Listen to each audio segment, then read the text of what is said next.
Hello and welcome to another SAP Workflow Expert video. Today we're going to show you how to enhance modeled deadlines to loop. This will help you climb the corporate ladder in more ways than one.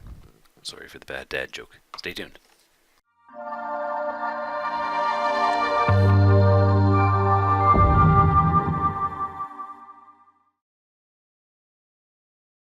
Today we'll show you how to enhance your modeled deadlines by using a loop. The most common use of this functionality is to iteratively climb an org structure or similar logic to escalate deadlines up to higher positions in your organization. We start this by going to the SAP Workflow Builder and opening our basic template that we've been using. We go into our step by double-clicking, and we navigate to our latest end deadline that we had modeled last time. See here it says deadline reached after 5 minutes. We'll back out and we can see here when the deadline gets reached, it just sends an email. We're going to change this, so we right click on it, click delete. Prompts us to delete the step, which we do. This button aligns the drawing in your graphical model area of the screen. We start by entering the step and clicking on the Outcomes tab. We activate the processing obsolete outcome and give it a name. Simply click the gray diamond and then click the green check mark.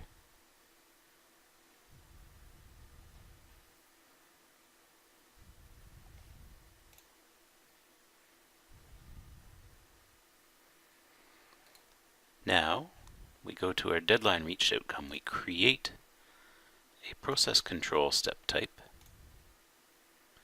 In this case, we're going to use that outcome. Set decision obsolete, decision obsolete. I prefer to have as much as possible in the workflow log, and we'll set the work item to obsolete. And when we choose the work item and click the green check mark, it shows us the change we've made. Now when we hit the deadline, the outcome will deadline reached will trigger. It will set the decision obsolete, and then we come down the processing obsolete branch of the logic. Now to have a loop, we need to insert the whole decision step into a loop itself. To do so, we create a step here and we insert the loop. Before we do that though, with any coding, you need a control to exit your loop. So what we do is we go to the workflow container and we create a simple flag called an exit flag.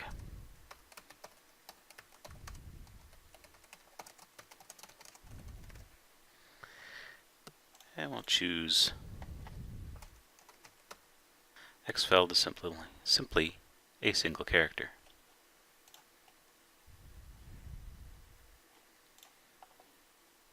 We will not be importing or exporting this container element, and we're going to leave it blank as the initial value. When we set it to X, we'll exit the loop. So now we go back over here and we create our loop step. We loop until the work item is approved. Now I have to create our condition, and in this case we're going to choose our exit flag is equal to X. I use capital X, you can use anything.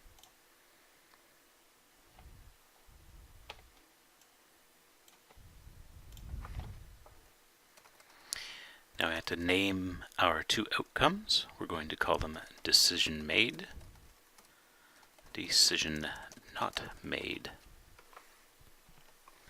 and we hit our check mark.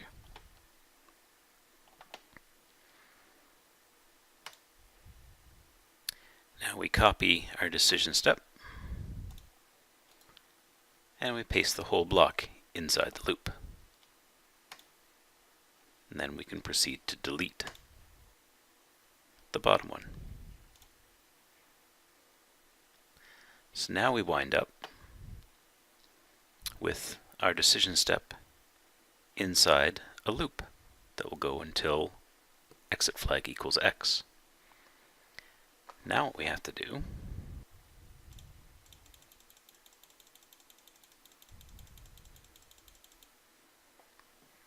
when the user makes a decision, either on the approved or rejected side, we have to set that flag to X. So we create another step here, and this will be a container operation. And in this case, what we're doing is we're setting the loop to exit.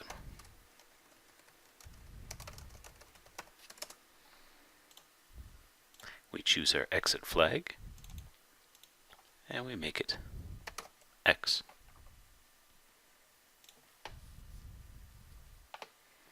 We cut and copy the step and put it on the rejected line as well. Line everything up nice and pretty, and save. We can see there's no warnings or errors, so we'll check and activate.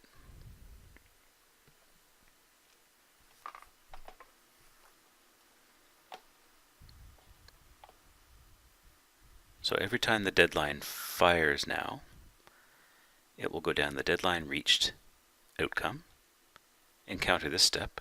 This step will set the decision step to obsolete. It will go back here, come down the processing obsolete outcome, and loop around to the top again, because the loop exit has not been set. As soon as a user, any user, proceeds to make a decision, either approved or rejected, it will set the loop to exit.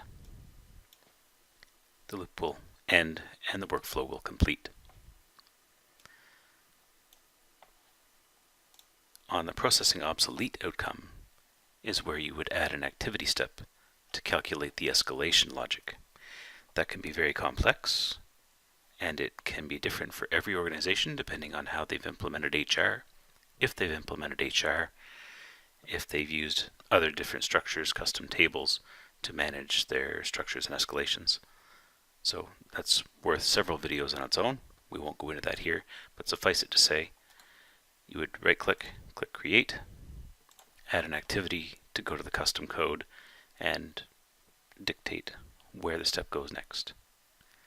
In some iterations, you would have another workflow container element that has a counter and would tell you how many times it's gone up. You would increase that counter on the processing obsolete outcome as well.